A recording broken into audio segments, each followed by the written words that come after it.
ओम शांति। आज प्यारे मीठे बाबा की मुरली मंथन की डेट है 17 अगस्त 2022। आज मीठे मीठे बाबा ने हम बच्चे से कहा, पिता तुम्हें बेहद का समाचार सुनाते हैं। तुम अभी स्वदर्शन जगधारी बने हो। तुम्हें 84 जन्मों की स्मृति में रहना है और सबको यह स्मृति दिलानी है। भगवान हमें बेहद का समाचार, बेहद अर्थात जिसकी कोई हद न हो, भगवान हमें वो समाचार सुना रहे। तो उस समाचार का प्यासा बनना है ना कि भगवान हमें आज कौन सी स्वाति की बूंद दे रहे हैं। और कहते हैं ना कि हर वो आत्मा बीमार है जिसे परमात्मा की प्यास नहीं लगती। तो परमात्मा हमारी प्यास बुझाने आए हैं और कह रहे हैं तुम अभी स्वदर्शन चक्रधारी बने हो। तुम्हें 84 जन्मों की स्मृति में रहना है और सबको ये स्मृति दिलानी है। प्रश्न, शिव बाबा का पहला बच्चा ब्रह्मा को कहेंगे, विष्णु को नहीं, क्यों? भगवान का पहला बच्चा ब्रह्मा है, विष्णु नहीं, क्यों? क्योंकि शिव बाबा ब्रह्मा द्वारा ब्राह्मण संप्रदाय रचते हैं। अगर विष्णु को बच्चा कहे तो उनसे भी संप्रदाय होगी ना, परंतु उनसे तो संप्रदाय होती नहीं, उनका तो सिर्फ एक ही बच्चा होता है। जबकि ब्रह्मा के तो लाखों है, तभी तो उनको प्रजापिता कहते हैं, क्योंकि ब्रह्मा के द्वारा ही भगवान को रचनाएं रचनी है, स्थापना। हाँ, सत्य की स्थापना ब्रह्मा के द्वारा ही होती है ना, विष्णु जी के द्वारा तो पालना होगी। वो तो मतलब संपन्न स्टेज में है, वो तो संपूर्ण स्टेज में है, उनका तो एक ही बच्चा होगा, क्योंकि ब्रह्मा के तो लाखों बच्चे होंगे। इसीलिए भगवान का पहला बच्चा ब्रह्मा है, विष्णु जी नहीं। समझ में आया? गीत है, तुम ही हो माता पिता, तुम ही हो, तुम ही हो बंधु सखा, तुम ही हो,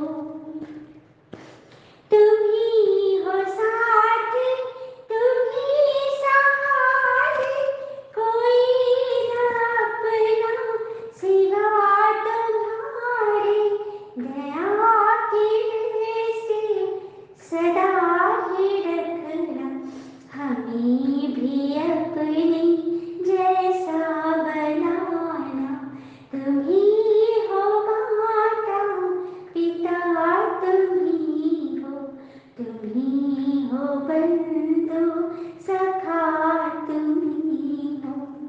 ओम शांति। तो बेहद की पिता बैठ हमें बेहद का समाचार बता रहे। तो एक होता है हद का समाचार, इन आंखों से जो दिखाई देता है, सुनाई देता है, समझ में आता है, वो सब हद के हैं। भगवान हमें बेहद का समझाने आते हैं। इस बेहद के समाचार सुनते हैं जिसमें हमें सारी सृष्टि के आदि मध्य अंत का ज्ञान आ जाता है। पहले पहले बाबा समझाते हैं कि मैं तुम्हारा पिता हूँ और मैं परम धाम में रहता हूँ। मुझे ही नॉलेजफुल ब्लिसफुल कहते हैं। मैं आकर तुम आत्माओं को पवित्रता सुख शांति का वर्षा देता हूँ। बच्चों की बुद्धि में ये फिरता रहता है, हम असल में कहाँ के रहने वाले हैं? हम सभी आत्माओं को भी पाठ बजाना है, 84 जन्म लेना है। अब कैसे लेते 84 जन्म? ये भी तो बुद्धि में होना चाहिए ना। बरोबर हम सतो प्रधान थे, फिर सतो रजो तमो में आए हैं। बाबा कहते तुम ही देवी देवता थे। सत्युग में तुम्हारा था 8 जन्म, त्रेता में 12 जन्म और द्वापर कलयुग मिलाकर 63 जन्म, और यह एक जन्म संगम का सबसे उच्च अर्थात 84 जन्म। यही बात तो सबको समझानी है। फिर बाबा ने कहा कि वास्तव में ये सारा कर्म क्षेत्र है। कुरुक्षेत्र तो एक गांव है, कुरुक्षेत्र का नाम मशहूर है ना, लड़ाई हुई थी ना महाभारत की। तो बाबा कहते हैं कुरुक्षेत्र तो एक गांव है, ये सारा कर्म करने का क्षेत्र है। इसमें अभी लड़ाई लगी नहीं है, मतलब जो अंतिम लड़ाई अभी लगी नहीं, बाकी है। तुम अभी सारे कुरुक्षेत्र को जानते हो। कर्म क्षेत्र है ये, कुरुक्षेत्र नहीं। कर्म क्षेत्र पर रावण का राज्य है। रावण को दिलाते भी यहाँ हो, रावण का जन्म भी यहाँ होता है, तो शिव बाबा का भी जन्म होता है। यही आके प्रवेश करते बाबा, यहाँ ही देवी देवताएं थे, फिर वही पहले वाम मार्ग में चले जाते। बाबा भी यहाँ भारत में ही आते हैं, भारत की बड़ी महिमा है। बाबा भी भारत में ही बैठकर समझाते हैं कि बच्चे, तुम 5000 वर्ष पहले आदि सनातन देवी देवता धर्म के थे, तुमने ही पूरा राज किया है आधा कल।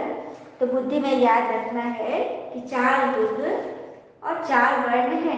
यह 5वां लीप युग है, संगम युग। संगम युग लीप युग है, जो कि 5000 वर्ष पे आता है, जिसको कोई जानते नहीं। मुख्य है ब्राह्मण धर्म, ब्रह्मा मुख वर्षावली ब्राह्मण। ब्रह्मा कब आया? जरूर जब बाबा सृष्टि रचेंगे, पहले ब्राह्मण चाहिए, तो वो हो गया ना डायरेक्ट भगवान की मुख वंशावली। ब्रह्मा है शिव बाबा का पहला बच्चा, विष्णु जी नहीं, क्योंकि महाराजा महारानी तो एक ही अपना बच्चा होगा ना, इतने सारे तो होंगे नहीं। फिर बाबा कहते कि ब्रह्मा कहाँ से आया, सूक्ष्म तत्व में तो संपूर्ण ब्रह्मा है। इस बात में लोग अटकते हैं, ब्रह्मा का कर्तव्य क्या है, सूक्ष्म तत्व में रह क्या करते होंगे, ये सब कुछ बाबा ने क्लियर किया है। क्योंकि ब्रह्मा अब अव्यक्त हो गए। कहते हैं ना, जब ब्रह्मा बाबा जब शरीर में थे लेकरा दादा, तो विदेश की सेवा नहीं हुई थी, विदेश की सेवा नहीं हुई थी। जब ब्रह्मा बाबा अव्यक्त हो गए, शरीर छूटा, तब विदेश की सेवा हुई। इसकी साफ साफ साफ झलकता है कि बाबा अव्यक्त होकर आत्माओं को टच करते रहते हैं। तभी तो इतने फॉरेन कंट्रीज में जो दादियाँ जो इंग्लिश में नहीं जानती, उतनी पढ़ी लिखी भी नहीं, जाकर सेवा विदेश में कैसे कर ली। जरूर अव्यक्त बाबा ने, ब्रह्मा बाबा ने मदद की है।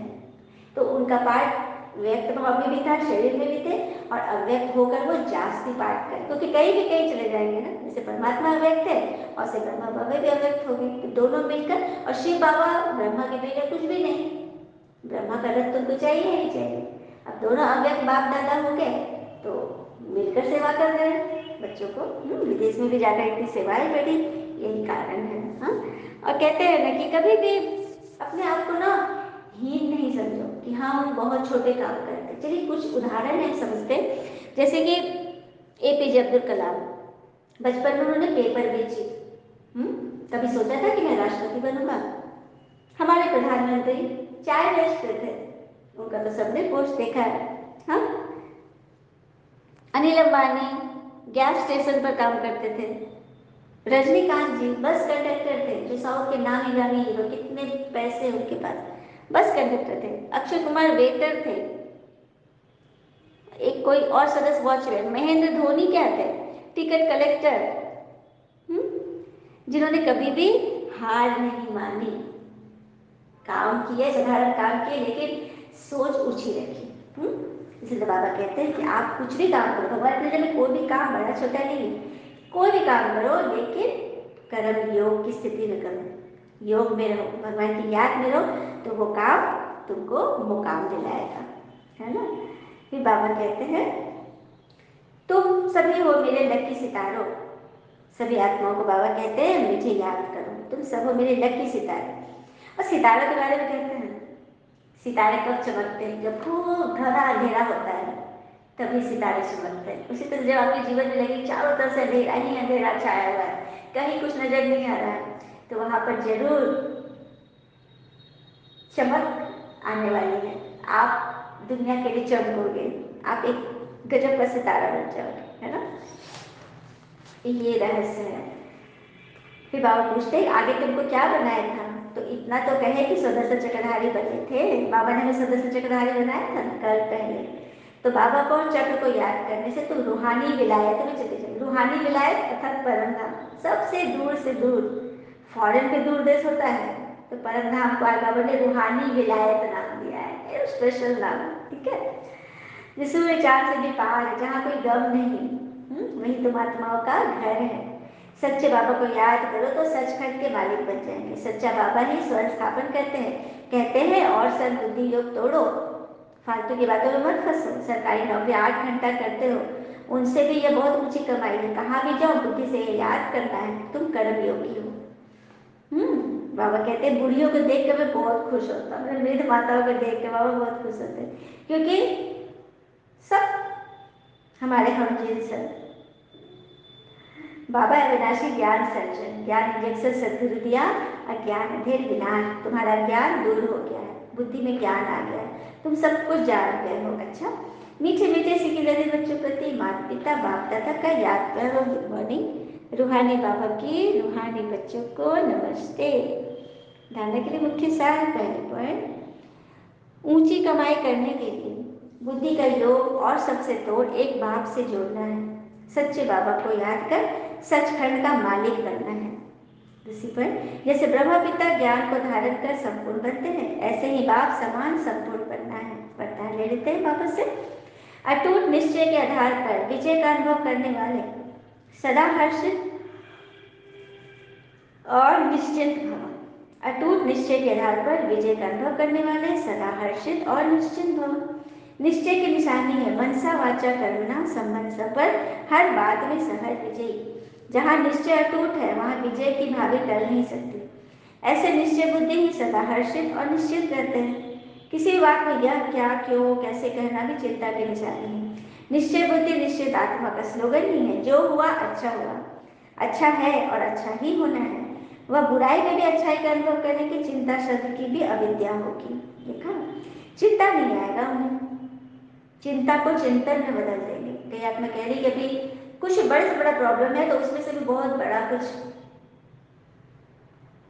राज निकलने वाला है कि आपकी सेवा और ज्यादा बढ़ेगी, है ना। बुराई में भी अच्छाई का अनुभव करो। स्लोगन, सदा प्रसन्नचित्त रहना है तो बुद्धि रूपी कंप्यूटर में फुल स्टॉप की मात्रा लगाओ। सदा प्रसन्नचित्त रहना है तो बुद्धि रूपी कंप्यूटर में फुल स्टॉप की मात्रा लगाओ। कैसे लगाएंगे? फुल स्टॉप, एक डॉट, उसके बाद सेंटेंस खत्म। तो जो भी बात आई, समस्या आई, फुल स्टॉप लगाया और वो वाक्य खत्म। तो सदा प्रश्नचिन्ह बन गया, हमने इसको ही ब्रैकेट में डालकर भागा दे दिया। अच्छा, ओम शांति। शुक्र नीचे बाबा, वो बाबा के प्यारे प्यारे बच्चे।